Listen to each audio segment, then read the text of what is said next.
Yo everyone, welcome back with me Nelson here, and today we are going to continue our last playthrough on Zombie Exodus Safe Haven. So in the previous video I was playing chapter 8. If you haven't seen that yet, then go ahead and watch my previous video.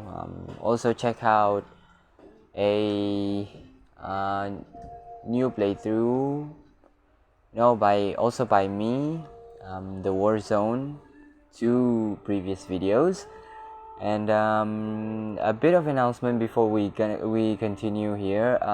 Probably Amir, I will try to convince him to make a video actually, because it's been a while since he appeared in my channel. Only once, if I'm not mistaken.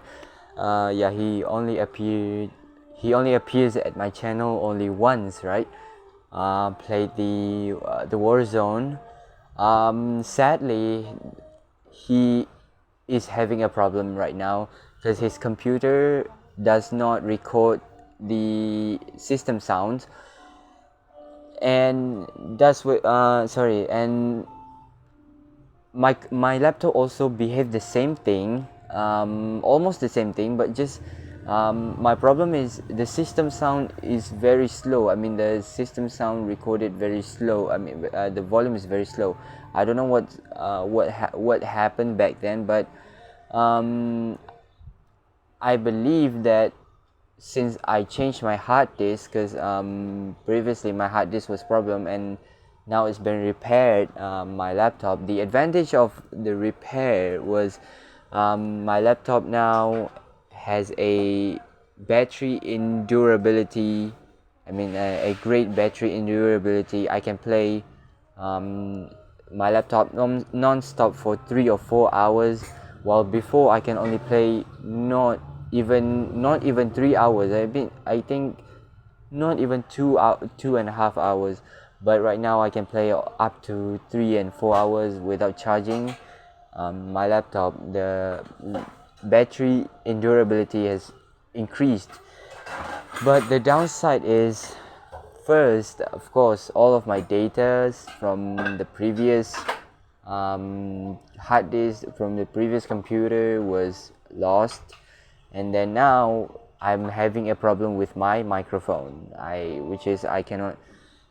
I can record my own sound. I can record my own voice, which is the same problem as before. You can only hear me at the left channel. Probably the right microphone was broken during when the original user, because this is a second hand, right?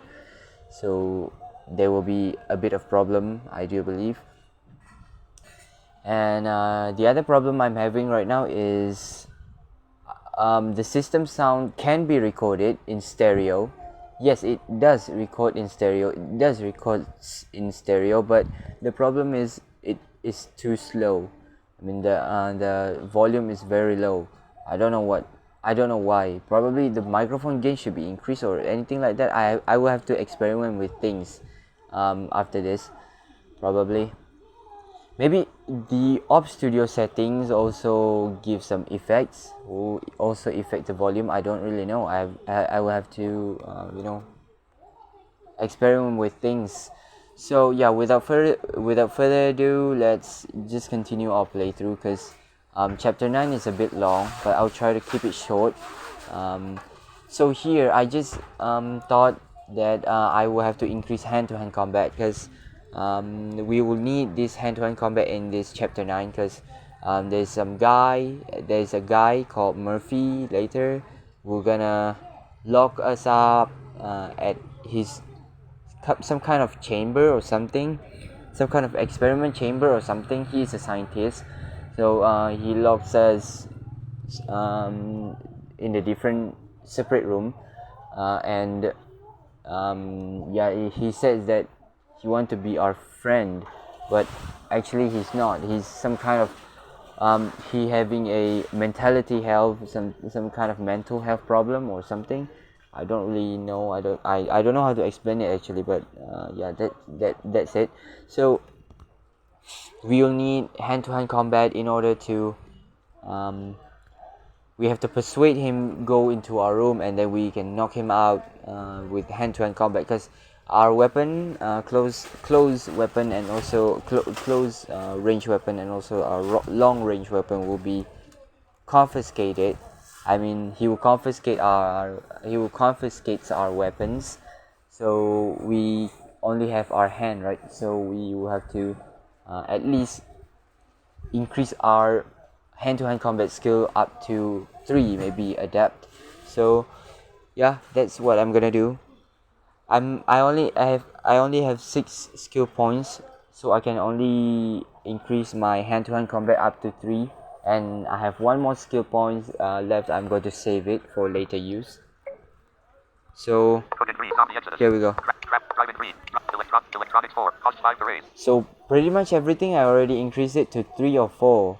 Only 3 skills I haven't increased up to 3 and 4, which is science, which is I do not train the science skill whatsoever, so it is 0. And then hand-to-hand combat currently is 1, which is so bad. And then the second one is empathy, also 1, very bad. Well, empathy 1, hand-to-hand combat. No, silent. Pause. Stop. Pause. Zombie exit. No. No. Stop. Pause. Stop. Pause. Sorry guys, I was having a more options. More options button. Yeah, sorry guys, I was having a lunch. Oh, what a nice bread. So yeah, a creamy bread, and also a, you know, some kind of beef meat is very great, you know, for lunch. Just give me a few seconds, I want to drink my water.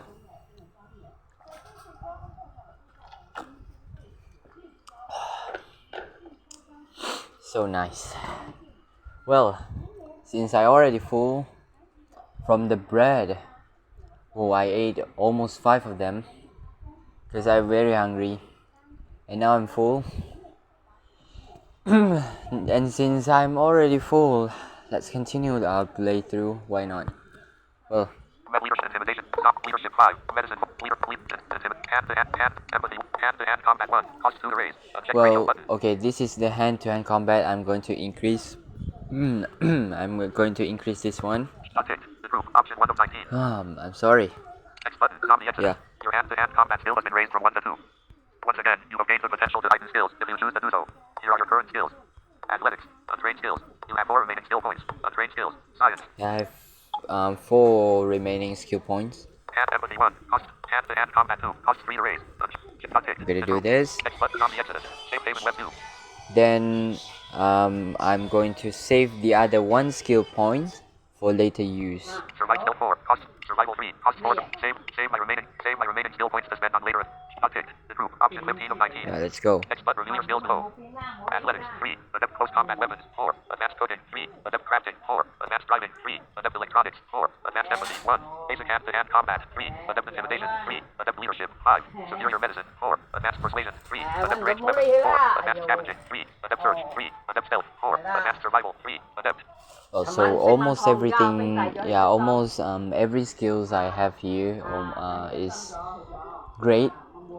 Either 3 or 4. This is the toughest. I mean, this is the toughest character I've ever built, because almost, you know, every single skills they already 3 or 4, right? Only my leadership. The only skill that reached superior level, which is 5, is my leadership skill, because I'm a military general, right? Military captain. So yeah, that's no surprise, of course. Upgrade skills, science. You accept your new skill levels, or revert to your previous skills and select new improvements. The only skill that I have not increased anything whatsoever is science, because I don't think I need science. I accept the new skill levels. Check radio button. Yeah, I do accept the new skill level. Chapter 9 Allies and Enemies graphic. Chapter 9 Allies and Enemies graphic. So, Chapter 9 Allies and Enemies. Well, let's do it. 3 days later. So 3 days later, after we sleep, well, Laughter and voices awaken you. As your eyes pop open, you see the blurry images of people outside the window of your living quarters. They move on quickly from the side of your RV, but now you're awake. You rise and get dressed, ignoring the racket in the area, and when you leave your RV, you find an envelope taped to the outside. Opening it reveals a report from Rachel on the status of the group at the junkyard. A note on it reads, I thought you might like to read this. If not, feel free to toss it. R. I read it. Check radio button. yeah, of course I will read this. So I throw it away. Unchecked radio we button. can also choose to throw it away, but I'm going to see the report on my group. Of course, this is the first time, no, the second time we see the report of our group. The first one is at the hilltop. It was in chapter 7 if I'm not mistaken, and then this is the second time when we at the junkyard. Of course, we have more after this. So just stay tuned and listen. And if you are excited, you have you have a partial vision, or you are normal vision. I mean, no vision problem. You can see what on my screen. You can read it. Once again, if it's not, if you are not comfortable with my speed, you can always comment and tell me to slow down my speech. And that's for the partial and non-visual impaired people. If you feel it's too, the TTS is reading too fast and your eyes cannot follow, you can just pause the recording and read it slowly at your comfortable speed. What's on my screen, what I'm going to select, anything like that.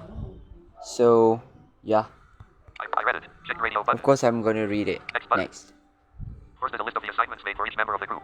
Right, so we have the assignment for the group.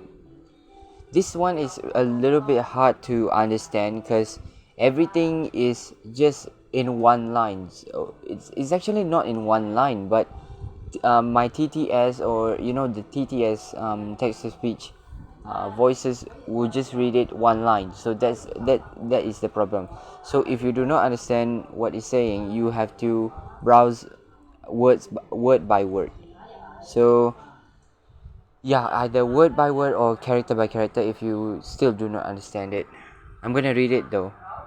I don't know if you guys can understand this. Wilson, scavenging daily, fishing Brody, fishing church, scavenging Dante, scavenging driver, hunting Gina, hunting James, watch duty Jillian, scavenging Kelly, George Kevin, watch duty Lopez, scavenging Madison, hunting Nora, watch duty Parker, Rachel, scavenging Riley, watch duty Rosie, hunting Tommy, watch duty Woody, watch duty. Okay, as you can see, everything being read in one line. This is a problem with this game on Android. Well, in iPhone, I've seen a few players, YouTubers did playthrough on iPhone using voiceover, and it's not one line. It's not something like this one line straight. They would just say like, Tommy, watch duty. Okay, that is one. Then you swipe right, it would say Woody, scavenging, for example, Nelson, improving camp, or something like that. It will not read one line like this one. But then this is a problem with this game, or choice game on Android. It just read everything in the single line. That will be a problem for screen reader user actually. Assignments so far. Number of survivors assigned. George 1 fishing 2 foraging 0 hunting 4 reinforced junkyard 2 scavenging the area 6 watch duty 6 unassigned 0. Well, as you can see, everything being read in one line. This one is actually not in one line, I think. So I'm going to read it word by word. I don't think you can understand this one, right? I'm going to read it again. Assignments so far. Number of survivors assigned. George 1 fishing 2 foraging 0 hunting 4 reinforced junkyard 2 scavenging the area 6 watch duty 6 unassigned 0. See, this one is really not good, right? So I'm going to Link. Scroll. Carry. Words. read it word by word. Assignments so far. So assignment so far. Number of survivors assigned. Number of survivors assigned. Colon. Chores. 1. So we have one person doing chores. That's what it's trying to say. Fishing. 2. So we have two people fishing. Foraging. 0. We don't have any people go out and foraging. Hunting. 4. Reinforced. Hunting. Hunting. 4. So we have 4 people hunting. Reinforced. Junkyard. 8. 2. We have 2 people going to reinforce the junkyard gate. Scavenging. Area. 6. We have six people. Quite a big number, quite a big group. Go out and scavenging. Watch. Duty. 6. With six people doing watch duty, it's not, it's not necessary for six people to do watch duty. It's actually, if you put 3 or 4 people, it's also enough, I think. But then, yeah, I'm not a leader after all, so it's not it's not my decision. It's James' decision. So, yeah, that's all. I'm going to Characters. Links. Headings. go back to heading, and then let's continue. You open the envelope and look over the report. Right. So look over the report. Review of survivors of Nightfall. Right, so this is our group name, Survivors of Nightfall. Group cook. Riley, while he's certainly a good cook and knows how to stretch out ingredients, his rowdy demeanor is somewhat off-putting to some of the survivors. I rather enjoy his contentious attitude. Others, not so much. He doesn't accept any criticism. When Brody told him the scrambled eggs were too salty, Riley flipped the whole tray over and closed the kitchen, obviously, and closed down the complaints department. Luckily for us, his food is quite good. Yeah.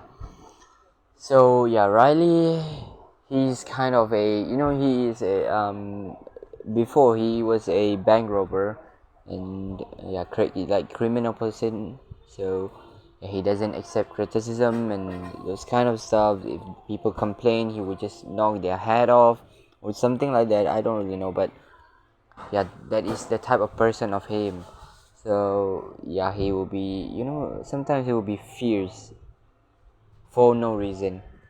Quartermaster. Parker has been amazing at his work as quartermaster. He keeps track of inventory like he's monitoring nuclear waste. He knows every single item, where it's at, and who has it. Honestly, his talents at accounting are wasted on us. However, he's not well liked in his role by the group. Frankly, he asks too many questions and requires several signatures before checking out even a pencil. He's likable, so no one wants to complain, but this might frustrate the group if it gets any more challenging to take out equipment. Yeah, so yeah, every person has their own advantage and disadvantages. Just for Parker. The junkyard's well provided 75 units of water per day for the week. It's refilling slowly now. The water collector provided 75 units. So the junkyard provides 75 units water. I don't know what means that 75 units of water. Water is not something countable, right? It's something that uncountable. Probably it means that bottle of water, or maybe glass of water or something like that. I don't really know. Chores, one assigned. One person helped on chores. So one person doing chores. We had an adequate number of people assigned to chores. Cleaning the junkyard, doing laundry, and tidying up the place greatly improves morale. Yep. Current free space in the junkyard. 200 space cleared. 0. Okay, so we only have 200 spaces in the junkyard, but we haven't cleared anything. We haven't cleared any space in the junkyard, which is quite concerning. For us to improve our haven, we need to make more space. We should prioritize this in the coming days and weeks. Yeah, James, go ahead and do that. Fishing, 2 assigned. 210 units of food. Wow, great! I would like to see at least one more person fishing each day. With a lake so close by, this provides an exceptional opportunity for sustainable food. Yo, 2% doing fishing obtain 210 food is, I think it's enough already. Only for a day, only for a day you get 210 food. It's enough already, what? But yeah, I do understand the sustainability, because we have almost 20 people in our group, so the sustainability is very important. Hunting, 4 assigned. 1488 units of food. Well, hunting is quite number of food, kind of 1,400 something food. Wow, that is marvelous. That's what I call a proper hunt. I chalk it up to sending out enough people for the job. Brilliant. Well, Reinforced gate, 2 assigned. Completed. yeah, we have completed the reinforced gate. Our gate has been repaired. We sorely needed this, as the one which existed before we arrived at the junkyard resembled a month-old piece of Swiss cheese. Now the holes have been filled in, and wooden metal supports have been added to withstand attack from the outside. Yeah. Scavenging, 6 assigned. 211 units of food. Wow, great, man. Besides the food and some water, scavenging produced the following: 50 feet of rope, 2 lighters, 4 bottles of alcohol, 2 blankets, 5 painkillers, 2 bars of soap, a bottle of antibiotics, 2 bottles of bleach, a crowbar, a sewing kit, 2 tarps, 5 candy bars, a first aid kit, 3 small traps, a tin of gasoline, a sawed-off shotgun, an R-15 rifle, a trench knife, and a set of cookware. Wow, we have quite a number of things, man, valuable here. This task feels like a success, and we sent enough people out there to search for food and supplies. As the outbreak continues, homes and businesses will be picked through, and it will be harder to scavenge. We might need to prioritize this task the longer we're faced with this outbreak. Honestly, 6 people is too much, I think. 4 to 5 it's enough for scavenging, honestly. Also, the watch duty also the same. 3 or 4 people is enough already, I think. Well, we have to, we have to prioritize our mission, maybe at the fishing, foraging, and also hunting. That's our biggest concern, right? To eat and to eat and to drink. Those are the biggest concern of ours, but whatever. Watch duty, 6 assigned. We seem to be overdoing it a bit on watch duty. Security is extremely essential, so I understand the desire to assign so many people, but you're already spread so thin. Yeah, probably like that. Next button. We're gonna click next We gain here. junkyards. Zombie exodus. We gain and lose resources and supplies every day. Things like vitamins and antibiotics and blankets are used by each member of our community as they need them, and items are available. Below I will list some of the highlights of the gains and losses. Okay. Junkyard summary. Food previously. 2048 food gained. 2005 food used. 630 current. 3423. Okay, great. Water previously. 638 water gained. 571 water used. 300 current. 909. Okay. Power previously. 40 power gained. 15 power used. 19 current. 36. Okay. Offense and defense previous offense. 4 previous defense. 4 gained defense. 0 gained defense. 3. 1 from watch duty. Current offense. 4 current defense. 7. Okay. Morale. Previously. 95. Breakdown of gains. High food supply, high water supply, high power supply, alcohol, antibiotics, bandages, batteries, blankets, bleach, candy, cigarettes, coffee, duct tape, first aid supplies, liquid cleaners, ointments, painkillers, shampoos, soaps, sodas, tarps, toilet paper, vitamin supplements. Breakdown of losses. Binoculars, lighters, marijuana cigarettes, sewing kits, sunscreen, tents, toothpaste. Okay. Current. 96. Allegiance. Previously. 82. Breakdown of gains. High food supply, high water supply, survivors equipped with above average firearms. Breakdown of losses. Low power supply. Current. 83. Next button. Right. So that is a summary of the junkyard currently. So Current. Next button. The morning in the junkyard passes without incident, which in terms of the apocalypse is the best kind of boring anyone can imagine. Until the sun starts its pass across the middle of the sky, you don't even realize it's the afternoon. Birds fly in and out of the yard, and an animal howls in the distance. Eli made a pitcher of sweet tea, and you sit on the beach chair outside the garage with a glass, enjoying the breeze from the west. All of this creates a sense of peace, which is interrupted by the twins. She said no, so what are we supposed to do? Brody asks. She's not even leader. Jane would say it's fine if he was around. Madison says. She and her brother are walking toward the garage. wait, is this my speech rate? TTS 65, 70. Oh, it's 70 already. Yeah. Okay. Brody stops ahead of you and crouches. We have a problem, or I should say, Madison has a problem. Go figure. Madison rolls her eyes at him. She stands sideways to face both you and her brother, with her hands on her hips. I don't have a problem. I have a solution. Brody and I were talking about the problem this year. The outbreak ruined all chances of it happening in Jibber Ridge, but we were thinking we could throw one here. I know it sounds like a silly idea with everything that's happening, but it would be a real morale booster. I thought it was an okay idea, Brody says to his sister. He then continues. Only half the people in our group might be into it. Haley was into it, but she didn't care one way or another. Jillian wants to be a part of it. I was surprised by that. I wasn't even asking her, because I figured she'd just make fun of it. She said she's never been to one, and wants to see what it's all about. I can't imagine what she's going to wear. Do they make prom dresses that stop just below the ass? Madison says, giggling. Brody smirks. I don't know about that, but I don't mind if she goes. Tommy didn't really give me an answer. If we do have it, I hope he goes. He needs to get out of his head for a few hours. I was surprised Rosie and Driver were so interested in the prom. They actually want the DJ. Now I don't even care about dancing, and just want to see how they do playing music. Harper thought it was a fun idea, and said he can't wait to dance. Oh my gosh, he gave us all of these ideas which basically turned it into some overblown rave. If I see one glow stick, I swear, Madison says. Brody shakes his head at his sister, tries to be nice for 5 seconds. Then he turns to you and says, anyway, let me see who else. Kevin said he wasn't interested, but then he kept asking if Madison is going to be there, and I thought it was high school all over again. So he's definitely into it. Church said he would chaperone. Madison told him we fought dozens of infected, and don't need someone keeping us from having a good time. He just laughed and said something about dirty dancing. I don't know what he's talking about half the time. Riley and Nora didn't want to go. Nora thought it was a good idea, so it gave her blessing. Not that we asked for it. It'll be lots of fun, even if only 3 people show up. This leads us to the problem we came to talk about. We found an old stereo system in the back of the garage and played those big vinyl disc record things, but it doesn't work, Madison said. She puts on a huge smile. We want to go out and find one. Eli told us about this old train yard where he used to go to collect junk, and he said we should go there to look for one. Rachel told us we shouldn't go. She said we can't waste resources for non-essential items. If it were up to her, our only downtime would be reading survival manuals and whittling weapons. Well, okay. I think I forgot something from this game. Okay. Yeah, I think I forgot this part of the game. So basically, chapter 9 is very long. Okay, now I see. Because chapter 9 it includes the dancing party, which is the Grom, that they are talking about right now. If you can read it on the screen, and I previously read it with my screen reader. The problem is, okay. Then I think I'm gonna separate this one into 2 videos. Because I thought in chapter 9 we are only going to the DBA Research Center, the Agriculture Center, but apparently not. So yeah. I forgot this part of the game. Okay, I'm sorry. So I think this chapter 9 will be divided into 2 parts, 2 or 3 parts. Because okay, now I see, because chapter 9 is very long.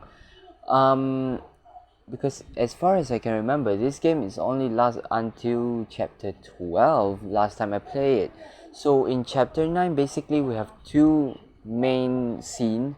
which is the first one is the dancing party, and then the second one will be the DBA Research Center. Chapter 10 will be the Museum Survivor, I think. Chapter 11 will be the Safe Haven. I mean the new Safe Haven under the new army soldier. And then chapter 12 will be the Silverton Malaysia. Yeah, I think I divided the correct way. So yeah, honestly I forgot this one. The scene, I mean the dancing party. So well, I'm going to just continue the playthrough and we'll see. I'm going to record probably before. I'm going to stop before the we go to the DBA Research Center, because that one will take one video to complete the explanation and all the exploration there. If it's okay with you, we can all go out there and scavenge for things we need. If we happen to see a stereo, we can take it. Even if we don't find one, I'm sure we can find lots of other good things, Brody says. Well, yes. A lot of our group are doing chores, so maybe just the three of us should go. Madison says while fixing the band on her ponytail. Kevin said he's never gone out scavenging with us. If we need anyone else, he can go. You replied. This is your trip. You decide who goes with us. I'm just going along to check out this graveyard. Check radio button.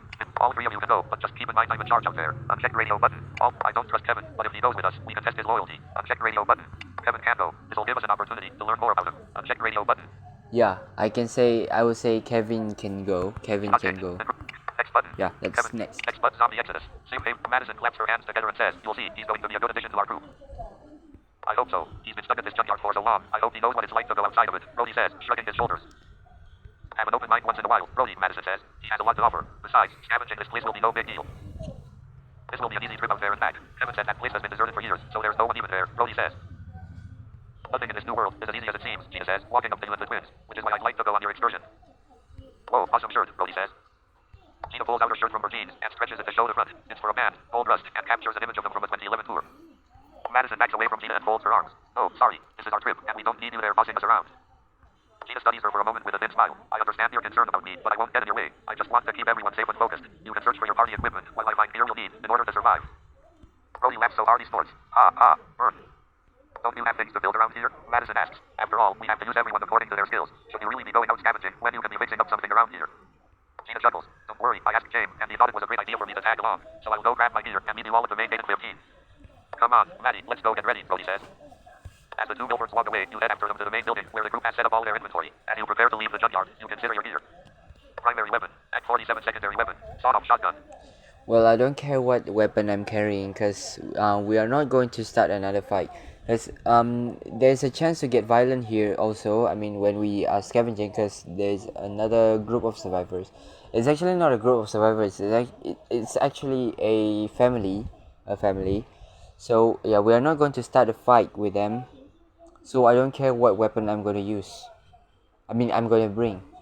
It's not important anyway. I reconsider my prime. I make no changes to my weapon. Uncheck radio button. Yeah, I would say I will make another changes. I make no changes to my weapon. I'm not going to make any changes to my You weapon. make no changes to your primary or secondary weapons. Yeah. Current armor worn. Football pads. I wear my football pads. Check rate. No armor for now. Uncheck Yeah. radio button. Football pad will be good. I wear my football. Sorry. Next button you keep on your football pads. Current helmet worn. Football helmet. I wear my football helmet. No helmet for now. I wear my football helmet. Yeah, I'm gonna just keep on my football helmet. Next button. You keep on your football helmet. You currently wear combat uniform. I'm gonna just stick with everything that I have. Keep wearing this. Check radio button. Keep wearing Next that. button. As you leave the inventory room, Rachel stepped up next to you. She's covered in light green liquid which coats her chest, soaks through her shirt, and drips from her arms. Mr. Benson was not a man of the vegetable shake we prepared for him. Maybe we need to explain to him that our hospitality can run out quickly. I can only hope he understands that sooner than later, but I won't be bringing him another meal for a while. She walks away from you, leaning forward so the liquid drips onto the ground.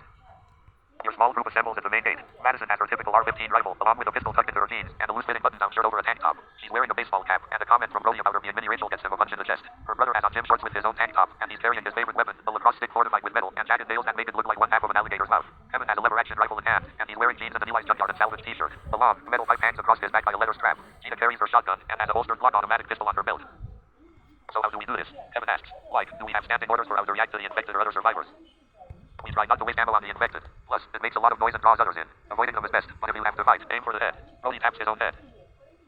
As As for other survivors that we come across, we avoid everyone and stick to scavenging to acquire resources. If we meet hostile survivors, we have no problem fighting back. And if resources are low, we're not above taking them from others. It's the reality of the situation. We can't have our people starving.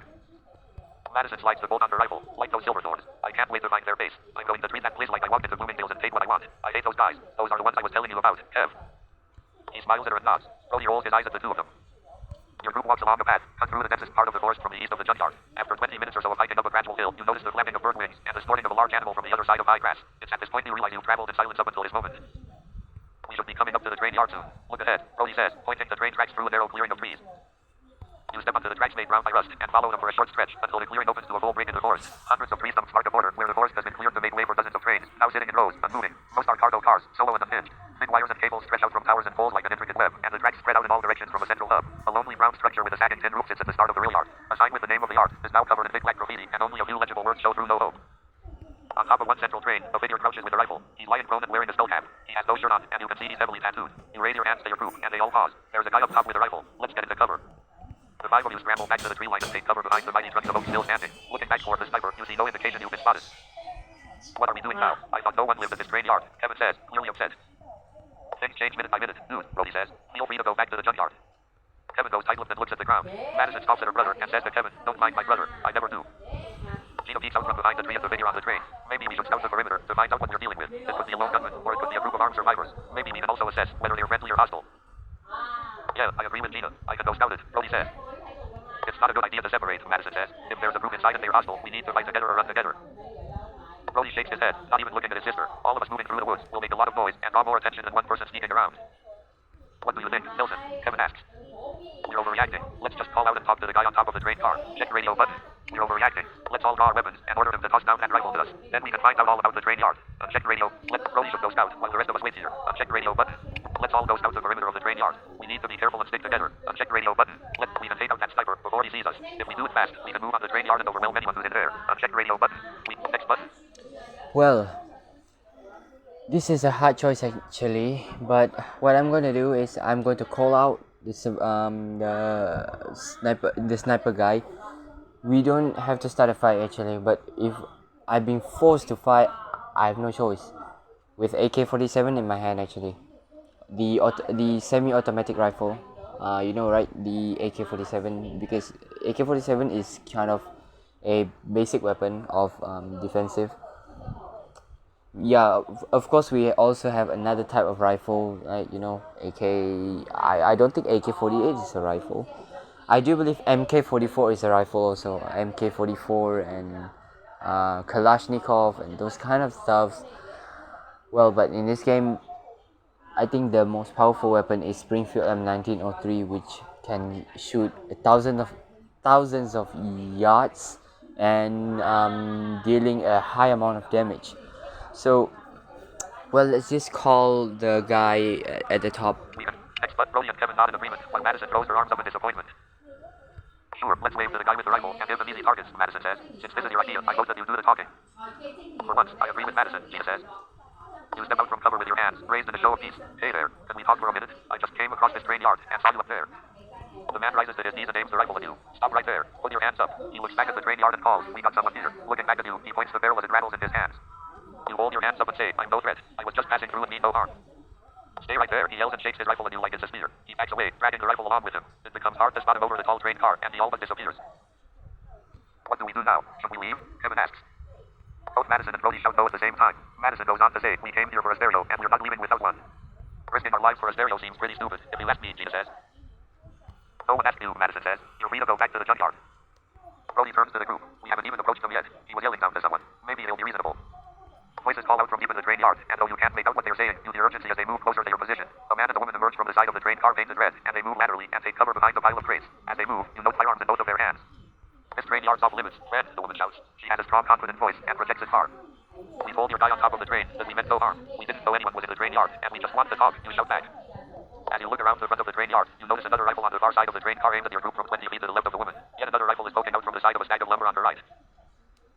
You put your weapons down and come out, and we'll do the same. One from your side and one from ours. We meet in the middle. Yield, the woman asks. Madison shakes her head. I don't trust them. Why not? They seem pretty fair when we're the intruders, Brody says. You say. Let's take a chance she's telling the truth. I'll go out to talk to her. You all stay here and cover me. Check radio button. Let's tell her we're coming out. As soon soon they make a move out of cover, we attack. Uncheck radio button. No, I'm not gonna attack or anything. I'm not gonna start another fight because we will have so many things that we have to deal after this, which is, you know, the Murphy guy I told you earlier in the video, the scientist one, and then chapter 10 we will have to deal with the red member red member bike club, red bike member club, which will gonna attack the museum survivors. You will know the story when we get there. Chapter 11 we'll have to deal with some soldiers under the Colonel Goodman, and chapter 12 we will have to deal with the Silverton militia. So we have so many things that we have to deal, so let's try to be nice, at least for now. Let's tell her you're coming. I will keep talking to her while the rest of you move to better positions to take them out. Uncheck radio button. I don't trust them either. Let's take them out. Uncheck radio. Next button. Well, let's try to be nice for once. You say. Let's take a chance she's telling the truth. I will go out to talk to her. You all stay here and cover me. Yeah, Check I'm gonna button. say I will going to talk to her. Next button. Are you sure this is the right call? Madison asks. Her voice shaky. She chews on her thumbnail and stares hard at you. Yep. I want to trust them, but I don't know about this, Brody says. I will be fine. If any of them make a move, I will run back to cover. I know you guys have my back. I will have my shotgun pointed at her at all times, she says. Kevin adjusts his grip on his rifle and kneels by the base of a tree. If things go sideways, we need to shoot at each one of them and keep them from firing at Nelson.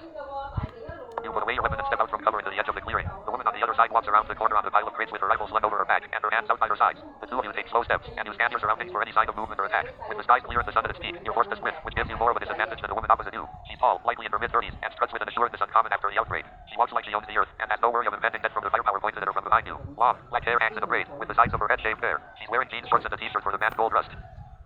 Hello, my name is Enola Graves. We are peaceful people, but this is our land and our train yard. We can talk, but we can't let you scavenge this area. We don't like to be out in the open here, so if you want to talk, you can follow us back to our camp. You can hold onto your weapons, but don't keep them out. We have kids with us. I'm putting my arms down now. She lowers her arms, and you do the same. I'm going to whistle to my group, to let them know you're coming in with us, she says and turns to her group. She puts two fingers in her mouth and blows a hard whistle, and echoes off of the train cars. You see the guns pointed at you lower or disappear. With this show of good faith, you wave to your own group. Moments pass, and then you see Kevin and Brody step out from cover. Madison and Gina follow shortly after. You look at their faces, a mix of surprise and wonder. Y'all can follow me, Enola says, and she leads you along the train tracks. Well, happy ending after all. Next button. Next button. You travel a short distance, and soon the signs of a camp come into view. A small terminal building sits on the western end, and the group has built a camp just to the east of it. A fire pit sits in the middle, with a large iron pot fixed on the spit over a campfire. The clothesline has been stretched out between two huge crates, and linens and clothing hang from it. The tarp is stretched between the train car and metal poles, making a lean-to style tent. Beneath the tarp lie sleeping bags and children's toys. As you walk toward the camp, Madison catches up to you and whispers, "Should we all go into their camp? We would all be in trouble if things went bad." I agree. Madison, why don't you stay outside? You can be our sniper if we get into a fight. Check radio button. Why don't I go in alone? It's the least risky way, at least for everyone but me. Uncheck radio button. Why? Let's all go in together and show them we're not intimidated. Uncheck radio button. Unticked. The group. Option 1 of 5. Yeah, I don't want to be intimidated. We should all go in together. If we look suspicious or even cautious, this might make them aggressive toward us. Uncheck radio button. Let's all go together. They have kids in there and look like good people. Uncheck radio button. Well, I have two reasons. Let's see, this reason number 5 is maybe more reasonable. Let's all Well, next so- button. Madison sighs and checks the ammunition in her rifle. We're all going to die. And sorry for that noise earlier. That was my grandma. I only with her right now in my home. My grandpa go to take his medicine. My mom was go out and working. She's working right now. I do believe she is sending WhatsApp to me right now and frustrated because I do not reply her WhatsApp, her message. Well, whatever. I'm going to finish the video and then I'm going to reply her. Whether she likes or not, well, I'm kind of boring right now. I want to play some games, Well, that's not the biggest concern anyway. So let's just continue. You ignore the comment and proceed ahead. Reaching the stranger's camp, you see it's shaded from the sunlight by the train cars and the tarp, and every once in a while, a cool breeze blows through the clearing. Extension cords stretch from the terminal to the sleeping area, and a series of fans sit idly on the floor of an open train car pointed out. The man in the black beard steps forward, his rifle on his shoulder and behind his back. Welcome to our camp. Before we get to talking, let's get through the introductions. We might not look it, but we aim to be civilized. I'm married, and my knockout wife is Enola. The woman with dark, braided hair kisses his cheek and pinches his arm playfully. She nods to the side of the camp, where a man in a purple shirt and blue khaki shorts is standing. He has black, curly hair and a thin mustache. That's Eric's brother, John. His knockout brother, John says. At the door to the terminal, another man is leaning bleeding out. He's shirtless with countless tattoos over his body and shoulder length hair as dark as the other two men. That's my brother, Louis. His wife, Danica, is inside with my two kids. As Louis turns to look inside the terminal, you can see a large tattoo that says Southern Youth. Wasn't that the tribe boy he lived with? I'm Nelson. That's Brody. Kevin is standing over there behind him. On my left is Gina. Standing back over there is Madison. We just came across your camp looking for supplies. We had no way of knowing anyone was here. Brody stares hard at Ebola. When she asks if he's okay, he says, "Oh my goodness, are you the lead singer of Gold Rust?" Ebola prays. She laughs and gives a short bow. That's me, in the flesh. I can't believe it. This is crazy. I'm freaking out, he says. Gina steps up and fans out the bottom of her shirt. I'm wearing one of your concert shirts. It's great to meet fans, he says. How are the other members of the band? Brody asks. Ebola's expression turned sour. I lost contact with them 2 days ago. CJ went to visit his family in Ontario. Justin went to Kansas to be with his girlfriend's family. Since the phone lines have gone down, I don't have a way to reach them. I'll just say it lifts my spirits that they recognize me. I didn't think my music mattered to anyone, at least not since all this happened. Anyway, what brings you here today? Eric asks.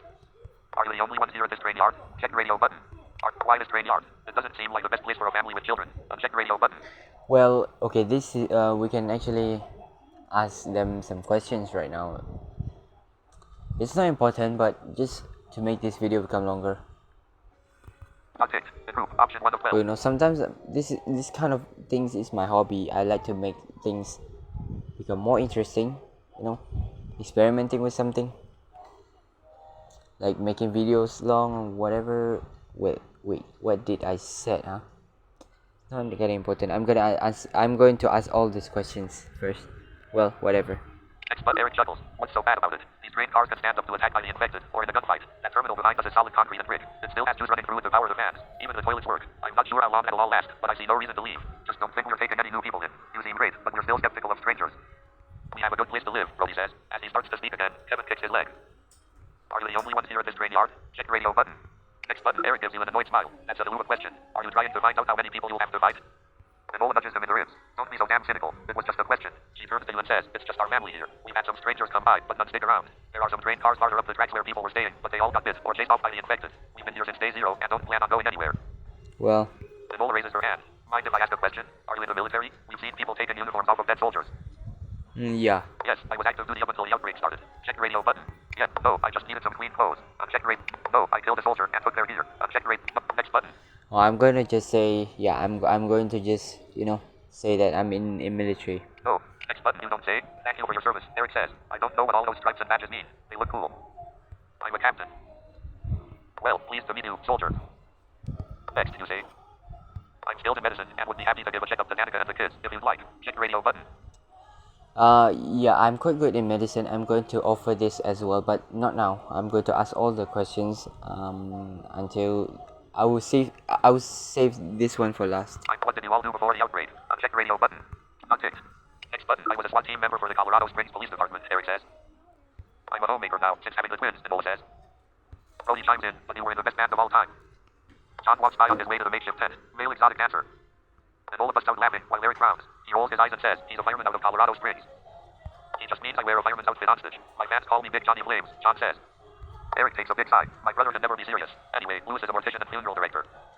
Oh, I see. If life ever gets back to normal and there's no more virus, he's going to have a lot of business, Brody says. Eric smirks. He's really good at it. If anyone was born to work with dead people, it's my brother. Yeah.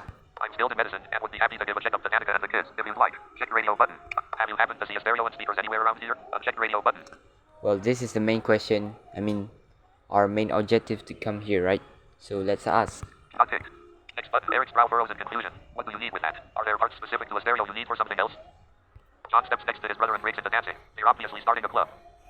This stupid outbreak took away our prom, so we're throwing our own. I don't care if you want to make fun of us, Madison says.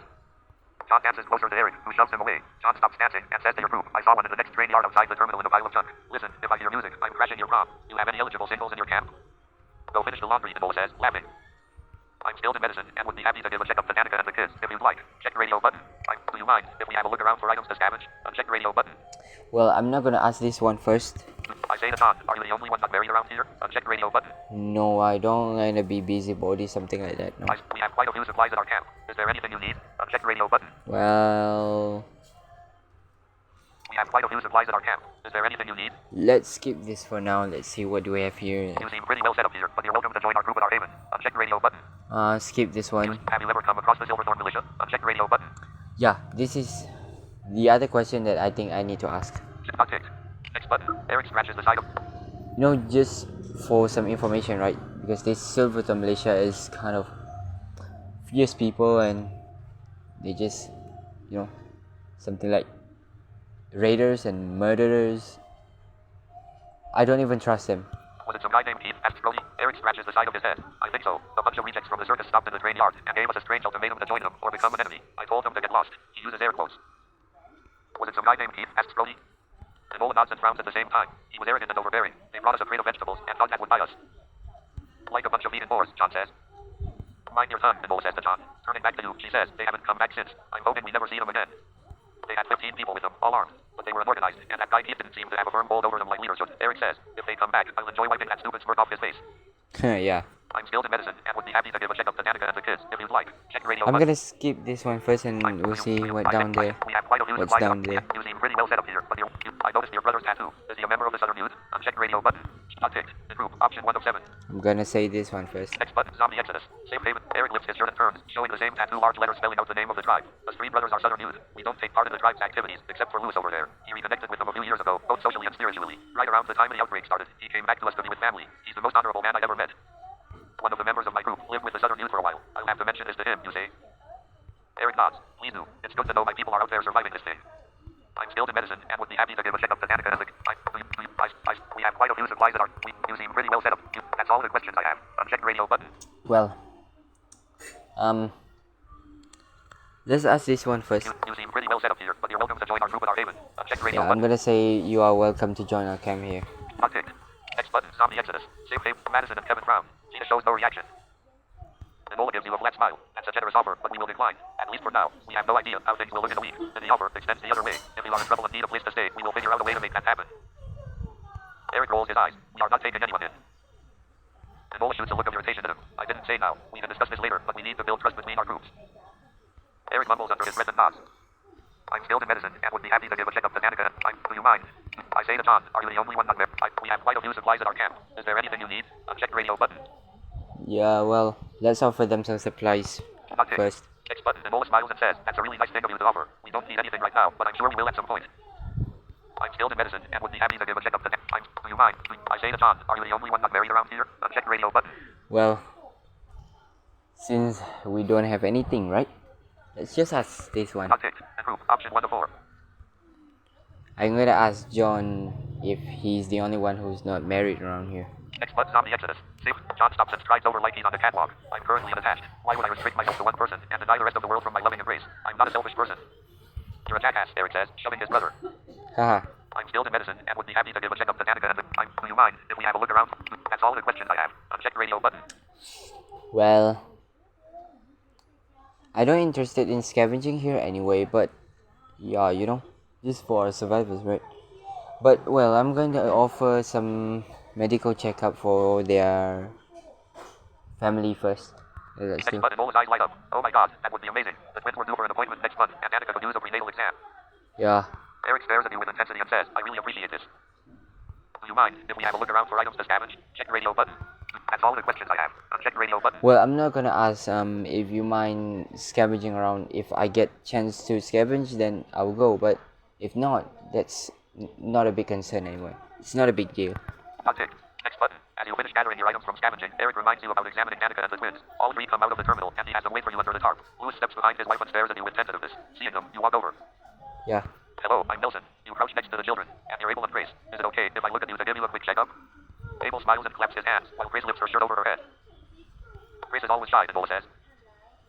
Let me take a look at Abel first. Grace can see how easy it is to have a checkup, and what a good boy her brother is. You check his eyes, ears, nose, and throat with visual inspections, and see nothing remarkable. You place your ear against his chest and listen to his breathing. You do a quick neurological exam by getting him to follow your finger as you move it around him. He giggles and dances through the exam, but it goes smoothly. You have a healthy 2-year-old boy here, you say to Ebola. Have your kids had their vaccines? Between 1 to 2 years, there are quite a few important ones. They both had a lot of shots the last few times they went to the doctor. She rubs her son's head, and he clings to her leg. I'm just going to have to assume they're up to date. Kids 2 to 3 years old should get a flu shot. I'm not sure I'd worry about that in light of everything else going on. Should I look at Grace now? Does she want to show me what a big girl she is? She keeps her head low and walks over to you. What a pretty dress you have on. Do you mind if I have a look at you? You perform the same examination that you did on Abel. Her ears are a bit red, but otherwise she's in perfect health. I would keep water out of them when you clean her. If they get any worse or stay red for a while, you'll want to get her some antibiotics. Thank you so much for examining them. It's a relief knowing you looked at them, Ebola says. No problem. Danica, are you ready for your exam, you ask? What's involved in this? Lewis asks, his face a sheet of stone. He steps in front of his wife like he's shielding her from you. I'm going to ask questions about Danica's health, and then I'm going to do a typical physical exam. I don't have access to an ultrasound machine or other tools, so I might have to improvise. Ultimately, it's Danica's decision on her health care. I'll only do what she's comfortable with. Danica places her hand on his shoulder. It's okay. I want to make sure the baby is healthy. Lewis nods at her and says to Enola, will you stay for the exam? I need to go for a minute. Enola agrees, and you start the exam with a typical review of her medical history and simple inspection of her eyes, ears, nose, and throat. As you consider how to proceed with the prenatal portion of the exam, Lewis returns, pushing a cart. As he draws closer, you see a stethoscope, blood pressure cuff, and other medical tools. On the bottom level of the cart sits a portable ultrasound machine. Lewis unplugs a fan from the extension cord and plugs in the ultrasound machine. I found this the other day in one of the train cars. I wasn't sure exactly what all these are, but I knew they were medical equipment. But I'll take what I could get. This is actually perfect. I can listen to her heart, take her blood pressure, and look at the baby's shape and position. If I could do blood and urine tests, it would be even better. Using the medical equipment, you perform a more thorough exam of Danica. She says very little during the examination, but listens to you for instructions and allows you to perform everything without objection. When you offer to tell them the sex of the baby, they refuse, saying they would rather be surprised when the baby's born. Well, yeah. At the end, you take off the stethoscope and place it back on the cart. I'm not an obstetrician, but I can say you and the baby are in very good health. You may be slightly underweight for where you need to be, but I doubt you have access to the vitamins I would want to prescribe. If you have any chance to eat more vegetables, especially fresh vegetables, I would highly recommend it. Otherwise, you're doing great. Lewis hugs Danica, then turns to you and offers a hand. You shake it and wish them both well. As you're walking out of the tarp area, Eric thanks you for examining his family. We don't have much use for that medical equipment. I'm happy to loan it to you if you're willing to come back here once in a while to check us out. Of course, we'd love it if you could deliver the baby when it comes. Yeah, well. You agree and bring it over to your group for help carrying it back to the junkyard. With your scavenging done, your group assembles at the edge of camp. As you prepare to leave, Eric and Enola walk up to you. I'm surprised to admit it, but I really enjoyed meeting you all. We haven't come across any other friendly survivors, so this may have restored my faith just a bit, Eric says. Enola wraps her arm around her husband and says to you, be careful out there. It looks like things are getting worse. We haven't seen the military or the police, and we doubt they are coming to help ever again. We heard about that organization named Omnis, but we haven't seen them around. We heard they might start supply drops, but I'm not sure when that will be. Yeah, they are not going to be. I don't even sure if they will come, because until now, until chapter 12, I've never seen any survivor dropping any supplies besides our own survivors. There's no government or authority, something like that, drop any supplies. At least until part 3, there's no anybody helping us. We just survive on our own. But I don't know what about chapter 13, 14, 15, and maybe 16 that the developer is working. I don't really know, but yeah, this is this is how it is. We haven't seen it yet either. Anyway, thanks for your hospitality. Take care of yourselves, you say. When you turn to leave, John walks up to the group. Y'all are leaving without hugs goodbye? Brody waves his hand. You're not the hugging type. John shrugs. That's fine. You just don't know what you're missing. But seriously, be safe. The camp survivors give you directions to the next train yard over. It's a 15-minute walk and another 10 minutes to search a pile of debris for the stereo and 3 speakers. You'll find scrap metal, pieces of wood, and some mechanical parts as well. With nothing else to do at the camp, your group follows the train tracks out and makes its way to the place you call home with the sun still high in the sky. Next button. Well, yeah. 2 days later. Since you came back from the train yard, the twins and a small crew from your group have been preparing for prom. Streamers and balloons have been placed around the main yard. Planks of wood have been set up as a makeshift dance floor, and the DJ booth has been erected at the front of the garage with a diesel generator used to fuel the stereo. To go with the prom theme, Madison asked Riley to cook finger foods and make bowls of punch. In addition, Riley cooked chicken parmigiana and mini pizzas. Madison argues they weren't within the theme of Enchanted Forest, but he ignored her wishes. Rosie and Driver set up the DJ station and started off the night with LMFAO Sexy As I Know It. After that, the music calmed to a playlist based on the hits of the last decade. Though Madison dressed up in the best attire she could stand, everyone else is dressed in casual clothes with minor enhancements. Eli is wearing a t-shirt that looks like the front of a tuxedo, while Kevin has on his best dressed shirt. Nora wove flowers into her hair. Arthur is dressed in the grubbiest clothes he could find. Rachel is dressed in early 90s punk rock attire, but immediately went on watch duty. Unfortunately, she showed up before anyone else. You walk on the outskirts of the makeshift dance floor and move your head to the music. All of the members of your group are in attendance. Some dancing, some eating, while others are watching the gate for any infected caused by the music. You decide to participate in the prom. I could use some rest and relaxation. Check radio button. Yeah, I'm going to participate in the prom. Just why not? Next button, you make your way onto the dance floor while sticking to the sideline to let the dancers have their space. Each one that passes you nods or smiles. As you scan the dance floor, you know his name typed into you. When he catches your eye, he does a perfect twirl. This gets a round of applause from the other dancers. Your friends having a good time. Looking around, you consider dancing with several people. With the way things are going, you probably have time and energy for 4 sets of dances. First, you ask. Well, I can dance with someone that's quite great, I think. Well. Haley, check radio. Check radio button. Well, let's dance with James. Why not? Church, uncheck radio. Dante, Driver, Eli, Gina, uncheck James, uncheck radio. Dante, improve. Next button, you'll find James hovering around the DJ table, offering his advice on song choices. He's wearing a pair of overalls with one of the straps hanging down, which shows off his bare chest. Having a good time so far, you ask? Amazing. Everyone's enjoying themselves, and it's great to have a break from all of the hard work. So, are you ready to dance with me? Hell yeah, let's do it. Bây giờ hay Before ăn Jamie cơm even makes it sake up to the này. floor, he's dancing his way there. For someone with such an immense physique, he's incredibly nimble. Sạch báo Spinning, bạn leaping from sake side to cái side, giờ and gyrating his body. You expect him to knock you over, but he maneuvers around you like a well-trained professional. When the slow song comes on, the two of you gather into a room with other dancers and take turns exchanging partners. The mood is high all around, with smiling faces and warm embraces. James' smile never fades, and laughter fills the dance floor until the end of the song. Yeah.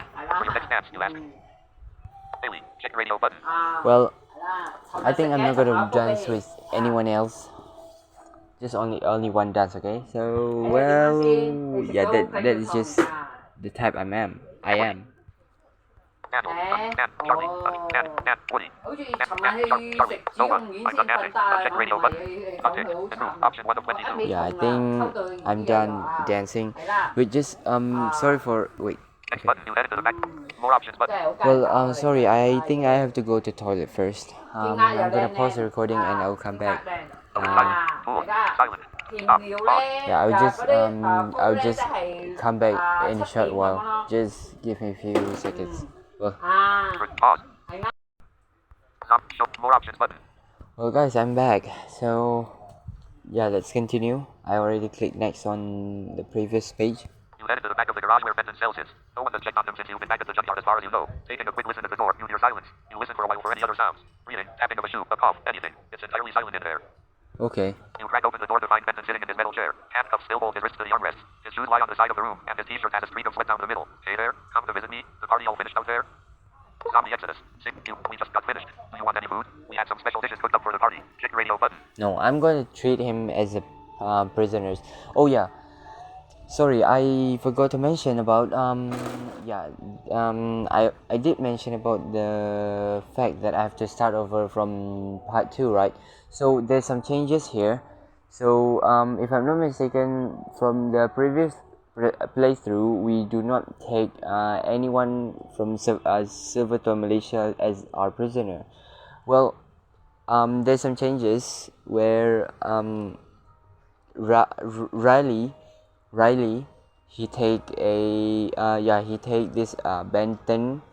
His name is Benton, which is one of the Silverton Malaysia members, and yeah, he is our prisoners. He is our prisoner right now.